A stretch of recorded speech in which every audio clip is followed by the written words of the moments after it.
დუშეთის ტერიტორიაზე განთავსებულ ნაგავსაყრელზე პირველადი საექსპლუატაციო სამუშაოები მიმდინარეობს. ნაგავსაყრელის მოსაწესრიგებლად კომპანია ნარჩენებს კომპაქტურად დატკეპნის და საიზოლაციო ფენით დაფარავს.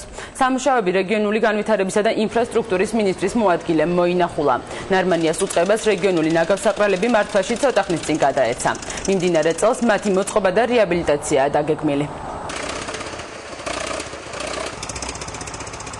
დაბზე ორგანიზებული იქნება, რომ გზას და ტურისტულ ინფრასტრუქტურას მოერიდება ეს ნაგავი და აქ მოეწყობა როგორც ახალი პოლიგონი, ასევე განთავსდება ჯიხური, სადაც მოხდება ამ ყველაფრის აღრიცხვა, შეტანა და ორგანიზებულად განთავსება. ეს მდგომარეობით აქ მიმდინარეობს პირველადი სამუშაოები, ეწყობა გზის საფარი, ინერტული მასალით იფარება, რომ ნაგავმზრდელობას შეძლონ თავისუფლად მიმოსვლა.